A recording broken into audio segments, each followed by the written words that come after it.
ಸರ್ಕಾರಿ ಅಧಿಕಾರಿಗಳು ಭ್ರಷ್ಟ ಅಧಿಕಾರಿಗಳಿಗೆ ಲೋಕಾಯುಕ್ತ ಬೆಳ್ಳಂಬೆಳಗ್ಗೆಯೇ ಶಾಕ್ ಕೊಟ್ಟಿತ್ತು. ಬೆಳ್ಳಂಬೆಳಗ್ಗೆ ಲೋಕಾಯುಕ್ತ ಅಧಿಕಾರಿಗಳು ಸರ್ಕಾರಿ ಭ್ರಷ್ಟ ಅಧಿಕಾರಿಗಳ ಮನೆಯ ಬಾಗಿಲನ್ನ ತಟ್ಟಿದ್ರು.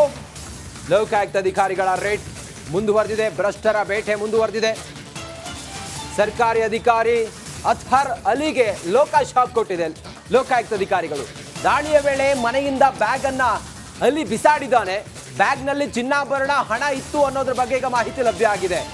ಹೆಣ್ಣೂರು ಬಳಿಯ HBR ಲೇಔಟ್ನಲ್ಲಿರುವ ಮನೆ, ಆ ಮನೆಗೆ ಬೆಳ್ಳಂಬೆಳಿಗ್ಗೆ ಲೋಕಾಯುಕ್ತ ಅಧಿಕಾರಿಗಳು ರೇಡ್ ಮಾಡಿದಾಗ ಮನೆಯಲ್ಲಿ ಇದ್ದಂತ ಚಿನ್ನ, ಬೆಳ್ಳಿ, ಮತ್ತೊಂದು ಹಣ ಎಲ್ಲವನ್ನ ಆತ ಬ್ಯಾಗ್ನಲ್ಲಿ ಪ್ಯಾಕ್ ಮಾಡಿ ಎಸೆದಿದ್ದಾನೆ. ಬ್ಯಾಗ್ ಕೆಳಗಡೆ ಬಿದ್ದಿದೆ. ಬ್ಯಾಗ್ನಲ್ಲಿ ಸುಮಾರು 25 ಲಕ್ಷ ಹಣ ಇತ್ತು. ಚಿನ್ನ ಕೂಡ ಪತ್ತೆಯಾಗಿದೆ. 2 ಬ್ಯಾಗ್ ಅನ್ನ ಈಗ ಅಧಿಕಾರಿಗಳು ವಶಕ್ಕೆ ಪಡ್ಕೊಂಡಿದ್ದಾರೆ. ಬ್ಯಾಗ್ ಅನ್ನ ಓಪನ್ ಮಾಡಿ ಅದನ್ನ ಪರಿಶೀಲನೆ ಮಾಡ್ತಾ ಇದ್ದಾರೆ. ಆಗ ಆ ಬ್ಯಾಗ್ನ ಒಳಗಡೆ ಇದ್ದದ್ದು 25 ಲಕ್ಷ ಹಾರ್ಡ್ ಕ್ಯಾಶ್. ಸರ್ಕಾರಿ ಅಧಿಕಾರಿ ಈತನೇ ನೋಡಿ ಅತ್ಹರ್ ಅಲಿ. ದಾಳಿಯ ವೇಳೆ ತನ್ನ ಮನೆಗೆ ಲೋಕಾಯುಕ್ತ ಅಧಿಕಾರಿಗಳು ರೇಡ್ ಮಾಡಿರುವ ವಿಚಾರ ಆತನ ಗಮನಕ್ಕೆ ಬಂದ ತಕ್ಷಣ ಮನೆಯೊಳಗಿದ್ದವನು ಆತನ ಮನೆಯಲ್ಲಿದ್ದಂಥ ಹಾರ್ಡ್ ಕ್ಯಾಶ್, 2 ಬ್ಯಾಗ್, ಅದರೊಳಗಿದ್ದ ಚಿನ್ನ, ಮತ್ತೊಂದು ಎಲ್ಲವನ್ನು ಆತ ಎಸೆದಿದ್ದಾನೆ. ಅದು ಲೋಕಾಯುಕ್ತ ಅಧಿಕಾರಿಗಳಿಗೂ ಕೂಡ ಸಿಕ್ಕಿದೆ. ಅದನ್ನು ಚೆಕ್ ಮಾಡಿದಾಗ 25 ಲಕ್ಷ ಹಣ ಇರೋದು ಮತ್ತೆ ಚಿನ್ನಾಭರಣ ಇರೋದು ನೋಡಿ, ಇದೇ ಚಿನ್ನಾಭರಣ. ಇದನ್ನ ಆತ ಬ್ಯಾಗ್ನಲ್ಲಿ ತುಂಬಿ ಹೊರಗಡೆ ಎಸೆದಿದ್ದಾನೆ. ಲೋಕಾಯುಕ್ತ ಅಧಿಕಾರಿಗಳು ಆ ಬ್ಯಾಗನ್ನು ಐಡೆಂಟಿಫೈ ಮಾಡಿದ್ದಾರೆ. ಆ ಬ್ಯಾಗನ್ನು ಓಪನ್ ಮಾಡಿ ನೋಡಿದಾಗ ಲಕ್ಷಾಂತರ ರೂಪಾಯಿ ಚಿನ್ನ. ಸರ್ಕಾರಿ ಅಧಿಕಾರಿ ಅತ್ಹರ್ ಅಲಿ ಬೆಳ್ಳಂಬೆಳಿಗ್ಗೆ ಲೋಕಾಯುಕ್ತ ಅಧಿಕಾರಿಗಳ ದಾಳಿಗೆ ದಂಗಾಗಿ ಹೋಗಿದ್ದ. ಹಾಗಾಗಿ ಆತ ಮನೆಯಲ್ಲಿದ್ದಂಥ ಅಕ್ರಮವಾಗಿ ಸಂಪಾದಿಸಿದಂಥ ಹಣ ಮತ್ತು ಚಿನ್ನವನ್ನು ಬ್ಯಾಗ್ನಲ್ಲಿ ಪ್ಯಾಕ್ ಮಾಡಿ ಹೊರಗಡೆ ಎಸೆದಿದ್ರೂ ಕೂಡ ಲೋಕಾಯುಕ್ತ ಅಧಿಕಾರಿಗಳು ಅದನ್ನು ಐಡೆಂಟಿಫೈ ಮಾಡಿದ್ದಾರೆ. ಆಗ ಗೊತ್ತಾಗಿದ್ದು ಲೋಕಾಯುಕ್ತ ಅಧಿಕಾರಿಗಳಿಗೆ ಈತ ಕಡು ಪಾಪಿ, ಕಡು ಭ್ರಷ್ಟ ಅನ್ನೋದು ಗೊತ್ತಾಗಿದೆ. ಆತನ ಮನೆಯೊಳಗೆ ಸೀಸ್ ಮಾಡಿರುವಂಥ ಚಿನ್ನಾಭರಣ, ಐಷಾರಾಮಿ ವಾಚ್ಗಳು, ಸರ ಸೇರಿದಂತೆ, ಡೈಮಂಡ್ ಸೇರಿದಂತೆ, ನೆಕ್ಲೆಸ್ ಸೇರಿದಂತೆ ಬೆಲೆ ಬಾಳುವ ವಸ್ತುಗಳನ್ನು ಲೋಕಾಯುಕ್ತ ಅಧಿಕಾರಿಗಳು ಸೀಸ್ ಮಾಡಿದ್ದಾರೆ. ಅದರ ಎಕ್ಸ್ಕ್ಲೂಸಿವ್ ದೃಶ್ಯವನ್ನು ಗಮನಿಸ್ತಾ ಇದ್ದೀರಿ. ಅತ್ಹರ್ ಅಲಿ, ಸರ್ಕಾರಿ ಅಧಿಕಾರಿ ಅತ್ಹರ್ ಅಲಿ, ಈಗ ಆತನನ್ನು ವಿಚಾರಣೆಗೂ ಕೂಡ ಲೋಕಾಯುಕ್ತ ಅಧಿಕಾರಿಗಳು ಒಳಪಡಿಸಿದ್ದಾರೆ. ಆತನಿಗೆ ಇಷ್ಟೊಂದು ಹಣ, ಆದಾಯಕ್ಕೂ ಮೀರಿ ಆತ ಇಷ್ಟು ಹಣವನ್ನು ಹೇಗೆ ಸಂಪಾದನೆ ಮಾಡ್ದ, ಈ ಚಿನ್ನಾಭರಣ ಇಷ್ಟು ಹಣ ಎಲ್ಲಿಂದ ಬಂತು ಅನ್ನೋದು ಈಗ ಲೋಕಾಯುಕ್ತ ಅಧಿಕಾರಿಗಳು ವಿಚಾರಣೆ ಮಾಡ್ತಾ ಇದ್ದಾರೆ. ಇನ್ನಷ್ಟು ಮಾಹಿತಿಯೊಂದಿಗೆ ನಮ್ಮ ಪ್ರತಿನಿಧಿ ಮಾದೇಶ್ ಈಗ ದೂರವಾಣಿ ಸಂಪರ್ಕಕ್ಕೆ ಬಂದಿದ್ದಾರೆ. ಮಾದೇಶ್, ಒಟ್ಟು ಈ ಅತ್ಹರ್ ಅಲಿ ಮನೆಯಲ್ಲಿ ಸಿಕ್ಕಿರುವಂಥ ಚಿನ್ನಾಭರಣಗಳ ಮೌಲ್ಯ ಎಷ್ಟು, ಹಾರ್ಡ್ ಕ್ಯಾಶ್ ಎಷ್ಟು, ಸದ್ಯಕ್ಕೆ ಇನ್ನೂ ದಾಳಿ ಮುಂದುವರೆದಿದೆಯಾ ಮಾದೇಶ್? ರಂಜಿತ್, ಈಗಾಗಲೇ ಅತ್ಹರ್ ಅಲಿ ಸೇರಿದಂತೆ 12 ಅಧಿಕಾರಿಗಳ ಮನೆ ಮತ್ತು ಕಚೇರಿಗಳ ಮೇಲೆ ಲೋಕಾಯುಕ್ತ ಅಧಿಕಾರಿಗಳು ದಾಳಿ ನಡೆಸಿ ಪರಿಶೀಲನೆ ಮಾಡುವಂತ ಕೆಲಸವನ್ನು ಮಾಡ್ತಿದ್ದಾರೆ. ಈ ವೇಳೆ ಅತ್ಹರ್ ಅಲಿಯ ಮನೆಯಲ್ಲಿ ಒಂದಷ್ಟು ಚಿನ್ನಾಭರಣಗಳು ಮತ್ತು ಕ್ಯಾಶ್ ಪತ್ತೆಯಾಗಿರೋದು ಈಗಾಗಲೇ ಅಧಿಕಾರಿಗಳು ಕೂಡ ಕನ್ಫರ್ಮ್ ಮಾಡಿದ್ದಾರೆ. ದಾಳಿ ನಡೆಸಿದಂತ ಸಂದರ್ಭದಲ್ಲಿ ಮನೆಯಲ್ಲಿ ಇದ್ದಂತಹ ಅತ್ಹರ್ ಅಲಿ ತಾನು ಅಂದ್ರೆ ಈ ಒಂದು ದಾಳಿ ನಡೆಸಿದ ಸಂದರ್ಭದಲ್ಲಿ ಮನೆಯಲ್ಲಿ ಇದ್ದಂತಹ ಒಂದಷ್ಟು ಕ್ಯಾಶ್ ಆಗಿರ್ಬೋದು ಮತ್ತೆ ಚಿನ್ನಾಭರಣಗಳನ್ನ ಬೇರೆ ಕಡೆ ಸಾಗಿಸೋದಕ್ಕೆ ಅಂತ ಹೇಳಿ ಪಕ್ಕದ ಮನೆಗೆ ಬ್ಯಾಗ್ ನಲ್ಲಿ ಆತ ಚಿನ್ನಾಭರಣಗಳು ಸುಮಾರು 2.2 kg ಚಿನ್ನಾಭರಣವನ್ನ ಒಂದು ಬ್ಯಾಗ್ ನಲ್ಲಿ ಹಾಕಿ ಪಕ್ಕದ ಮನೆಗೆ ಎಸೆಯೋದಕ್ಕೆ ಮುಂದಾಗಿರ್ತಾನೆ. ಈ ವೇಳೆ ಅದು ಕಾಂಪೌಂಡ್ಗೆ ಟಚ್ ಆಗಿ ಕೆಳಗಡೆ ಬೀಳುತ್ತೆ. ಅಲ್ಲಿಂದ ಬಂದಂತ ಶಬ್ದವನ್ನ ಅಬ್ಸರ್ವ್ ಮಾಡಿದಂತ ಅಧಿಕಾರಿಗಳು ಅದನ್ನ ಹೋಗಿ ಪರಿಶೀಲನೆ ಮಾಡಿದ ಸಂದರ್ಭದಲ್ಲಿ ಅದರಲ್ಲಿ ಸುಮಾರು 2.2 kg ಚಿನ್ನಾಭರಣ ಇರುತ್ತೆ. ಕೂಡಲೇ ಅದನ್ನ ವಶಪಡಿಸಿಕೊಳ್ಳುವಂತ ಕೆಲಸವನ್ನ ಈಗಾಗಲೇ ಲೋಕಾಯುಕ್ತ ಅಧಿಕಾರಿಗಳು ಮಾಡಿದ್ದಾರೆ. ಜೊತೆಗೆ 25 ಲಕ್ಷ ಹಾರ್ಡ್ ಕ್ಯಾಶ್ ಕೂಡ ಅವರ ಮನೆಯಲ್ಲಿ ಸಿಕ್ಕಿದೆ ಅಂತ ಹೇಳಿ ಈಗಾಗಲೇ ಹಿರಿಯ ಅಧಿಕಾರಿಗಳು ಕೂಡ ಕನ್ಫರ್ಮ್ ಮಾಡುವಂತ ಕೆಲಸ ಮಾಡಿದೆ. ಇನ್ನೂ ಕೂಡ ಅವರ ಮನೆಯಲ್ಲಿ ಒಂದಷ್ಟು ಪರಿಶೀಲನೆ ಮಾಡುವಂತ ಕೆಲಸ ಮಾಡಿದ್ದಾರೆ. ಮನೆ ಪರಿಶೀಲನೆ ಮಾಡಿದಂತ ಸಂದರ್ಭದಲ್ಲಿ ಸಾಕಷ್ಟು ಮೌಲ್ಯದ ಚಿನ್ನಾಭರಣಗಳು ಮತ್ತೆ ನೆಕ್ಲೆಸ್ಗಳು ಮತ್ತೆ ಬೇರೆ ಬೇರೆ ವಿದೇಶದಿಂದ ತಂದಿರುವಂತಹ ಒಂದಷ್ಟು ಜ್ಯುವೆಲ್ಲರಿಗಳು ಕೂಡ ಪತ್ತೆಯಾಗಿದೆ. ಎಲ್ಲವನ್ನೂ ಕೂಡ ಕವರ್ ಮಾಡಿಕೊಳ್ಳುವಂತ ಕೆಲಸವನ್ನ ಲೋಕಾಯುಕ್ತ ಅಧಿಕಾರಿಗಳು ಮಾಡ್ತಿದ್ದಾರೆ.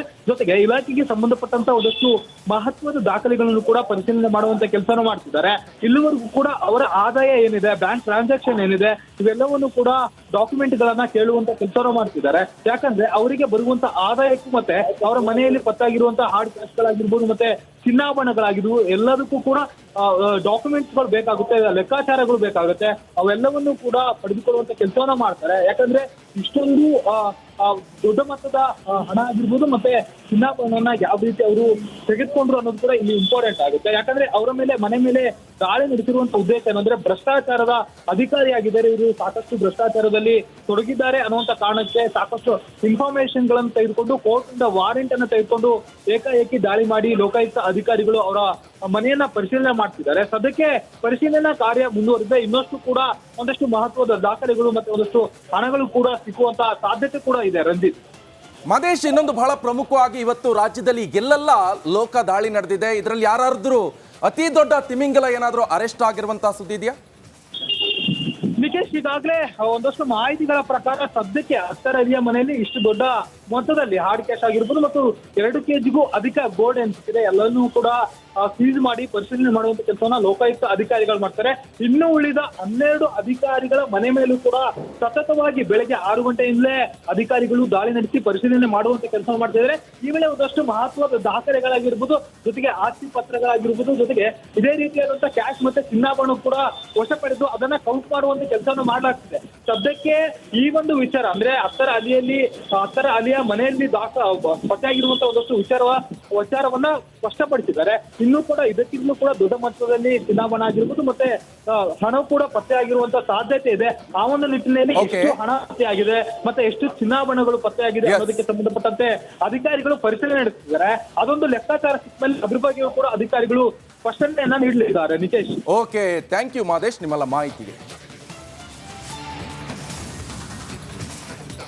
ನೋಡಿ, ರಿಪಬ್ಲಿಕ್ ಕನ್ನಡ ಸುದ್ದಿ ಈಗ ಪರಿಷತ್ನಲ್ಲೂ ಸದ್ದು ಮಾಡ್ತಾ ಇದೆ. ಅಗಸ್ತೇಶ್ವರ ಲಿಂಗ ವಿವಾದ ವಿಚಾರಕ್ಕೆ ಸಂಬಂಧಪಟ್ಟಂತೆ ನಿಮ್ಮ ರಿಪಬ್ಲಿಕ್ ಕನ್ನಡ ಈ ಸುದ್ದಿಯನ್ನ ಪ್ರಸ್ತಾಪ ಮಾಡಿ. ಇವತ್ತು ಇದೇ ಸುದ್ದಿ ಪರಿಷತ್ನಲ್ಲಿ ಇದೇ ವರದಿಯನ್ನ ಇಟ್ಕೊಂಡು ಪ್ರಸ್ತಾಪ ಮಾಡಿದ್ರು. ಬಿಜೆಪಿಯ ಸುಜಾ ಕುಶಲಪ್ಪ ಅವರಿಂದ ಈ ವರದಿ ಪ್ರಸ್ತಾಪ ಆಗಿದೆ.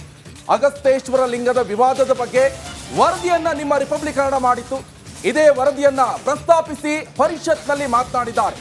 ಅಗಸ್ತೇಶ್ವರ ಲಿಂಗ ಪೂಜೆ ಇಲ್ಲದೆ ಅನಾಥವಾಗಿದೆ, ಅಗಸ್ತೇಶ್ವರ ಲಿಂಗಕ್ಕೆ ಮುಕ್ತಿ ನೀಡುವಂತೆ ಸುಜಾ ಕುಶಲಪ್ಪ ಅವರು ಪರಿಷತ್ನಲ್ಲಿ ಮನವಿ ಮಾಡಿಕೊಂಡಿದ್ದಾರೆ. ಬನ್ನಿ ಹಾಗಾದ್ರೆ ಇವತ್ತು ಏನ್ ಮನವಿ ಮಾಡಿಕೊಂಡಿದ್ದಾರೆ ನೋಡ್ಕೊಂಡು ಬರೋಣ. ಸಭಾಪತಿಗಳ ಅವಕಾಶಕ್ಕಾಗಿ ಧನ್ಯವಾದಗಳು.